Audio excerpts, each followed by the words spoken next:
যে মাটিতে শুয়ে আছেন ভারতীয় উপমহাদেশের সবচেয়ে বিখ্যাত সুফি সাধক খাজা মঈনুদ্দিন চিশতি, যে এলাকা সারা বিশ্বের ধর্মপ্রাণ মুসলমান, সে আজমির শরীফও এবার উগ্রপন্থী হিন্দুদের রক্তচক্ষুর শিকার হল।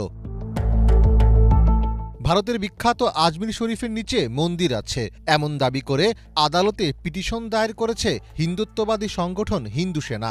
গত সেপ্টেম্বরে এই পিটিশন দায়ের করার পর আজমিরের একটি আদালত দাবিটি খতিয়ে দেখার নির্দেশ দিয়েছে। শুধু তাই নয়, উগ্রপন্থী হিন্দুদের দাবি এই আজমির শরীফকে ঘোষণা করতে হবে মন্দির হিসেবে। তারা আজমির শরীফে আবারও পূজা করার অনুমতি প্রদানের দাবি জানিয়েছেন। মাত্র 2 দিন আগে উত্তরপ্রদেশের সাম্ভালে মসজিদের নিচে মন্দির থাকার দাবি নিয়ে ব্যাপক সংঘর্ষ বাধে। সেখানে পুলিশ অন্তত 3 জন মুসলিমকে গুলি করে হত্যা করে। গ্রেফতার হয় 20 জনেরও অধিক মুসলিম নাগরিক। সেই রেশ না কাটতেই এবার আজমির শরীফকে নিয়ে বিতর্কের জন্ম দিল উগ্র হিন্দুত্ববাদীরা। আদালতে দায়ের করা পিটিশনে 1911 সালে অবসরপ্রাপ্ত বিচারক হরবিলাস সরদারের লেখা একটি বইয়ের উদ্ধৃতি দেওয়া হয়েছে। এতে বলা হয়েছে, আজমির শরীফের চারপাশে হিন্দু ধর্মের মৃৎশিল্প ও খোদাই রয়েছে।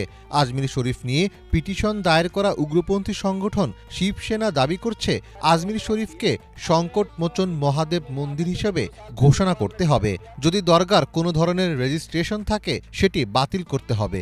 ভূতত্ত্ব জরিপ সংস্থাকে দিয়ে জরিপ করাতে হবে এবং হিন্দুদের সেখানে পূজা করার অধিকার দিতে হবে। আজমির শরীফ দরগা কমিটি এই দাবি অস্বীকার করেছে। তারা বলছে, এখানে আফগানিস্তান থেকে শুরু করে ইন্দোনেশিয়া সহ সব ধর্মবর্ণের মানুষ আসেন। এখানে বহুতত্ত্ববাদ প্রচার হয়। তবে আজমির শরীফকে নিয়ে এমন দুরভিসন্ধি এবারই প্রথম নয়। 2007 সালের 11ই অক্টোবর রমজান মাসে ইফতারের সময় আজমির দরগায় ভয়াবহ বোমা হামলা চালানো হয়। সে ঘটনায় 3 জন নিহত সহ আহত হন আরও 15 জন। ওই হামলার প্রায় 10 বছর পর 2 হিন্দুত্ববাদী হামলাকারীকে যাবজ্জীবন কারাদণ্ডের আদেশ দেয় আদালত। ইতিহাস বলছে, 1236 খ্রিস্টাব্দে ভারতের রাজস্থান রাজ্যে তৈরি করা হয় আজমির শরীফ দরগা।